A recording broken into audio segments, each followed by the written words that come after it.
This story in the Journal de Montréal, Alice pointed this out to me earlier today, and I'd heard this too, sort of just anecdotally, where more and more people, and not even that it's more and more people, but younger and younger people have gone ahead and decided to, and I don't know where this comes from, I'm guessing this is a trend on social media, to go ahead and get themselves Botox injections, which in and of itself is a bit worrisome, but even worse than that is, at least in Quebec, and this is the story that's pointed out in the Journal, there are people administering these injections who are not qualified to, and I guess most of the people who are figuring, hey, I can get this done somewhere, maybe it's a little less expensive, do not understand the risks associated with this. It's not harmless to get something like a Botox injection.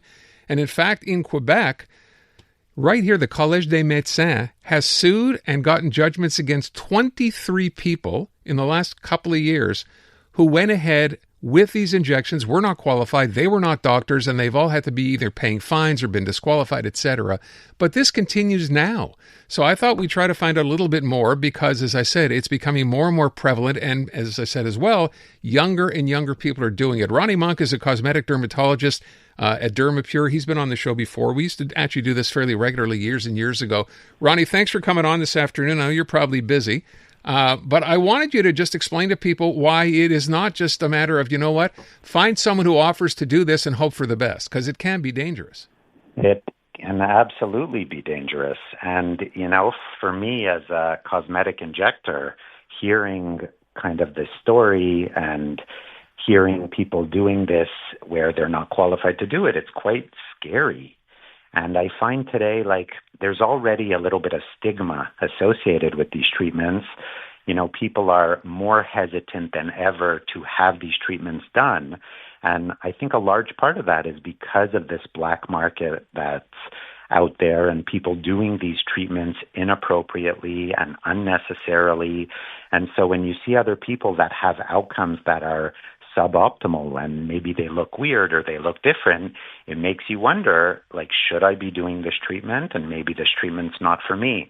When in reality, these treatments are incredible when they're properly performed. Now, I will mention as well to that point, there are medical complications that can arise, right? If someone is doing this who's not qualified. There are absolutely complications. First things first, you need to do these treatments in a clinic setting that's sterile, because if you think about it, we're putting, hyaluronic acid injections deep in the face. That's what we call hyaluronic acid fillers. And these are products that can last in the face, even beyond 2 years. So essentially, it's not different than a surgical procedure. These are implants in the face that are going to last long term. And if you don't do it in a sterile environment, or even if you do it sterilely, but you don't know the proper anatomy and layers to inject these products, it can be very, very dangerous. And, unfortunately, because of the black market out there, I do see patients with complications, and it's scary. But, the other thing I saw here, and I kind of did a double take, it talks about Botox parties or mobile clinics, or you can even get discounts on this. They post this on Facebook Marketplace. Have you seen this? I have seen it, and it's more and more commonplace, which is why I'm actually quite happy that the Collège des Médecins is cracking down on this practice, because in my opinion, medical aesthetics should be its own field of medicine. It's really specialized, and to do it properly and well, you need proper training. You need to know your anatomy. Our goal is to make people look their best, not make them look different, not make them look weird. And the truth is, if it's done well, that's exactly what it delivers. But it's gotten this stigma over time because we see so many people that look so bizarre and their whole aesthetic is changed. And so on the one hand, they look weird and different.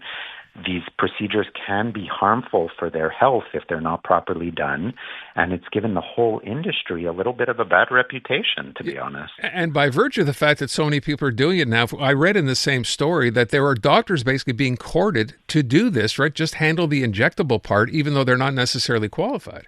Absolutely. So, doctors think and I know this because I train a lot of physicians and nurses in injectables. So a lot of people think, I'll do this on the side. I practice medicine, but on the side, I'm going to do a little Botox, a little bit of filler. It's easy. The truth is it's anything but easy. And I've devoted my career to developing an expertise in this field, but that's what it takes to really be able to deliver optimal results. And so I think even my message to other physicians and nurses is if your heart is not fully in it and you don't have that passion for it, don't embark in it because it's hard and people have high expectations, especially with social media. A lot of patients and people are unrealistic in their expectations, but it's not an easy endeavor as a physician to both deliver incredible results and meet patients' expectations. So if you're going to do it, you got to feel passionate about it. Let me ask about that expectations part you brought up. Do you have people coming in sometimes will bring on their phone and show you, hey, I saw this. Can you make me look like this? Every day. Oh, so really? Every day people bring me, pictures of other people. They want their jawline, their cheeks. And, it's all about you. The goal of these treatments is to make you the best version of you, not to give you the jawline that, this celebrity has. It's not realistic. And so the danger with social media is it does create unrealistic expectations. People are using filters. They're seeing their skin is flawless, but that's not real life. So the goal of these treatments, in fact, is to make people better and make them, have great skin and age well and look as good as they can for their age. But we need to be realistic. And aging is going to happen whether we want it or not, but we can definitely make a difference, but it's going to happen. But one last thing I want to ask is I started this conversation, Roni, by talking about the fact that there are kids now, literally kids, younger and younger, that want to have this done. I'm guessing as someone who does this, you have to at some point say to somebody, you know what, much as you want to get this done, it's not a good idea to do it at your age. Does that happen? Yeah, it happens a lot. So, it's my responsibility as an injector to tell people when I think a treatment's going to make a difference and make them better, or when I think it's actually not going to make a difference, or even worse, be harmful. And so I use my clinical judgment, and I always want to do my best for my patients. And I think that's our responsibility. And if we're going to take this field to the next level and be able to deliver those optimal natural results, we have to be able and willing to say no. And it's not about the dollar. In the end, it's about our patients' health and safety and happiness. What's the message to parents who have kids, perhaps, and I'm going to guess this is more often happening with girls than it is with boys who want to be taken and have this done? What do you say to them? Get the kids off social media. Easier said than done. I have 3 daughters. They're on social media. So it's a slippery slope, and making sure that you go to an injector that you really have developed that trust in, that's going to tell you no or tell your kid no, you don't need that. I think that's really, really important. And knowing what your kids are scrolling through and talking to them constantly, I think it's important because unfortunately the trend is to get treatments younger. Social media is so dangerous. It sets this crazy expectation. These kids are in their formative years. I'm a little bit afraid about what the future holds for this new generation. I don't have the answers. It's a little bit alarming. Even more scary considering you're a cosmetic dermatologist, right? And that's what you have to face every day. Yeah. Roni, I thank you so much for the time. Appreciate it. Thanks for having me. You bet. Introducing Bryan Adams Radio on iHeartRadio. Hosted by Bryan Adams himself. Join me for an insider look on a wild ride through 40 years of global rock and roll. Bryan Adams Radio. Now available on the free iHeartRadio app. Or ask your smart speaker to play Bryan Adams Radio on iHeartRadio. Who's ready to rock? Kids wanna rock.